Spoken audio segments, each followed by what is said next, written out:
Hey, free-to-play gang, welcome back to another video. Now, I wanted to do a tier list and include Tevor and just explain my perspective on him, but I think I should do it separately.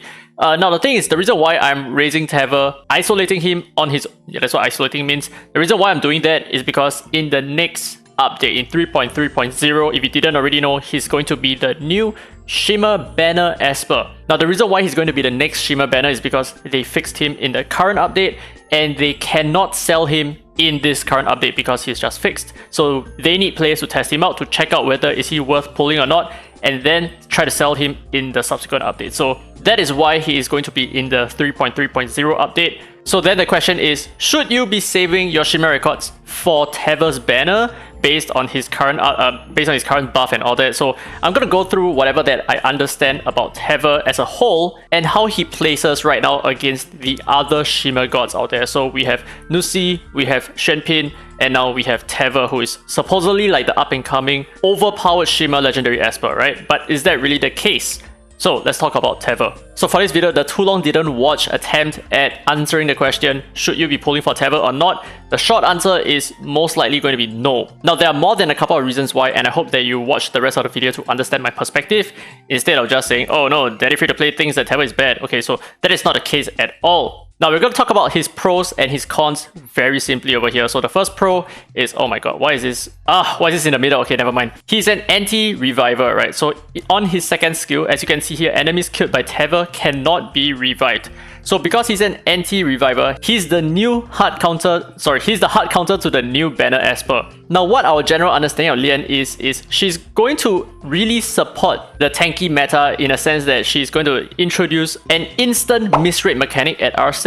So with Lian in the defense, the offensive team has a chance of missing their attacks, which means cleaving counts will not always work anymore. But why I think that he is possibly a hard counter to Lian is because of his R2. So Tevor's attacks always land a critical hit. Now, because of this, I'm not sure whether Tevor can miss. I do not own a Tevor, I can't really test this out. You guys let me know, but my suspicion is at R2, when Tevor is at R2, all of his attacks will land a critical hit, which means that he will never miss, right? Because if he misses, he will not be able to land a critical hit. So that's the thing, right? So I feel like he's still going to hard counter Lian, aside from the fact that he perma kills any enemy that he attacks, right? Because of this part over here. Enemies killed by Tevor cannot be revived. Yep. So he is Lian's hard counter. And second to that, he's also Sally's hard counter. Yes, an R6 Sally's hard counter. So he ignores damage mitigation on the same line that he always lands a critical hit as well. So there is a lot jam-packed into Tevor. So he counters two of possibly the most crucial core members of the R6 tanky meta right now, Lian and Sally. But let's stop for a little bit and discuss Lian. Okay, so the thing is, Lian at R6, yes, she's gonna start off with her Dream Bubble and therefore she's gonna instantly have miss rate up on all of her enemies, right? Yes, that is true, but the thing is, how common would an R6 Lian be the moment her banner drops? I think there's probably gonna be about 5 players at most who will probably go for an R6 Lian. Apart from that, I don't think people are just gonna wail so hard for her, considering that she fulfills a tanky meta role where right now we are kind of flaky in between the speed cleave and the tanky meta, and I think most people kind of want to have the speed cleave meta instead of the tanky meta because the tanky meta is just, in most cases, more pay to win, right? So I think on patch day, we are most likely going to see R2 Lians and we're not going to see R6 Lians. You are not going to see any R0 Lians because I don't think that players with R0 Lian would necessarily want to use her because the R2 benefits her a lot.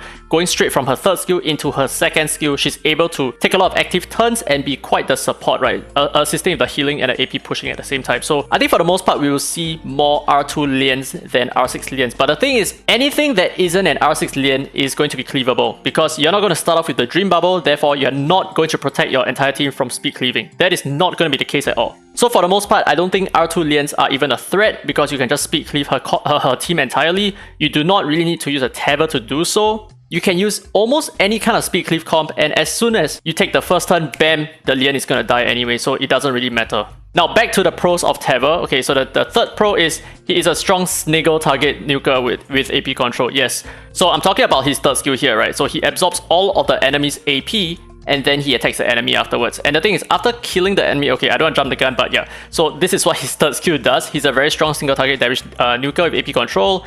The next pro is he has strong green and blue markings on his passive. So his passive over here, this long nickel analysis, he has a total of 3 markings, but I want to focus more on the green and blue. So green, essentially the enemy with the highest max HP. What happens is any attack on those enemies will receive an extra true damage, which is 600%, of his attack power. So in this case, this Tevor has this is M's Tevor, by the way. He has 4,800 attack. Oh my god, 30% crit rate. This is kind of cringe. So 6 times of this is about somewhere about 25k or something like that. Yeah, so that would be the true damage portion of his skill itself before counting attack buffs. And as for the blue marking, this is when you're attacking enemies with the highest defense, which ignores 25% of the defense. So this increases your damage output on those enemies, right? So these 2 buffs that he has, these 2 markings, are extremely potent. So this is an amazing pro for him. He's a really good tank killer.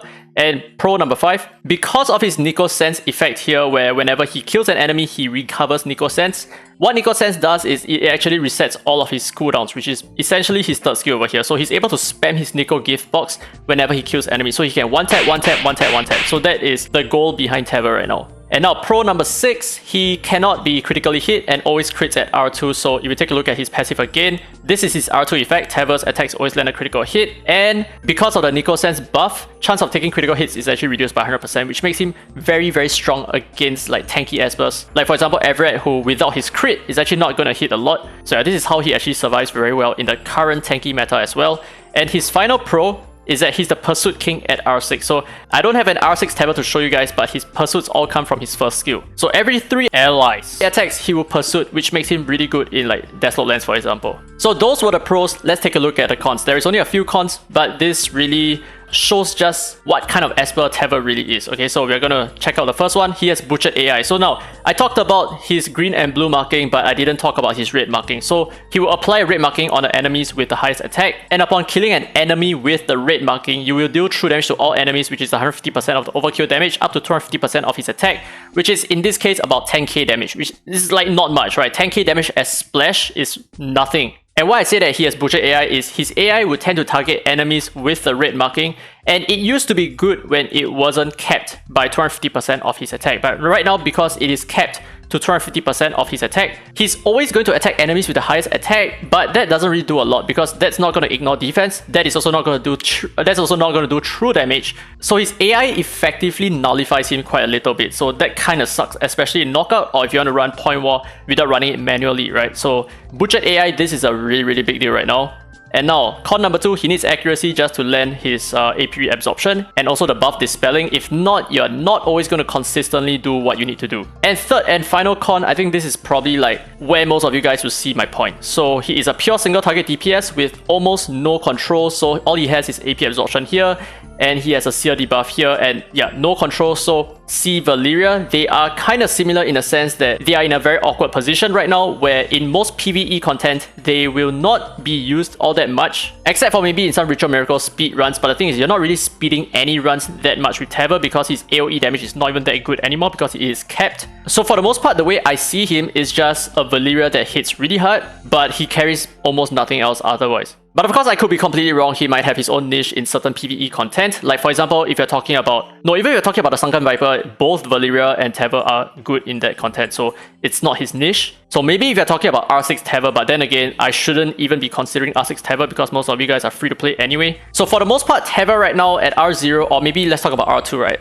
And R2 Tevor, really, really good for PvP. Not the best that he could be because of his stupid AI, but still really good for PvP nonetheless. And in terms of PvE content, I don't think he has a lot of weight in that regard. It's not quite the same as Xuanpin and Nusi. They are just really good in both PvP, PvE, everything across the board, right? If you're talking about leaderboard content, or you're talking about just ensuring that you're controlling enemies in the Infinity Tower, for example, Nusi is extremely good there. Xuanpin is just extremely good for blasting through a lot of stuff. But Tevor, on the other hand, is more of a PvP Esper. And I know a lot of players are using Tevor to push their ranks from point war, I don't know, 12 to 15 or to even 18, right? I know some of you guys have mentioned that in the comments as well. But my personal take on Tevor is that he is definitely not on the same level as Xuanpin and Nusi right now after the nerf. Ever since the nerf happened, he kind of falls off a little bit, mostly because his AI don't make sense anymore. So the thing is, unless they change his AI to target Espers with the green or the blue marking instead of the red marking, I don't really see him being that Esper that you need to chase, in my opinion. Like, I would be happy to get him, that's for sure, but would I necessarily throw all my Shimmer records on a Tevor banner right now? I probably don't think so. Because let's not forget that there is one legendary Shimmer Esper that has not had her banner thus far, and that is Feng Nusi. Yes. So Nusi is probably going to be the next Shimmer banner Esper, and I think she's going to carry a lot more weight than Tevor. But of course, that really depends on how far you are in the game. If you are super far in the game, maybe PvP is what you're looking at right now, and then Tevor is probably going to be a better pick. Or maybe if you already have a Nusi, then yeah, why not, right? Tevor is something new and something fun. But for the most part, this is pretty much why I think it's not worth it to go for the Tevor banner in the coming update. I just don't feel like he's necessarily going to change a lot for you. I mean, for me right now, I am using other Espers and I'm doing just fine in 0.118. I do not need Tevor. I would probably never need Tevor, not even when Lian comes around, right? Unless there is an R6 Lian, then that's gonna be a little bit more complicated. But yeah, anyway, leave your thoughts down in the comment section below. What do you think about Tevor? Do you think he's worth pulling in the upcoming Shimmer banner? Don't just take my word for it. I want you guys to have your own thoughts and opinions about this matter as well. And if you disagree, feel free to disagree. Let me know why you disagree as well. Anyway, hope you guys enjoyed today's content. If you did, don't forget to thumbs up. It really helps the channel, and subscribe for more Dislyte content. Now with that said, it has been Tevor, it has been Tevor Free to Play, and as always, I will see you in the next video.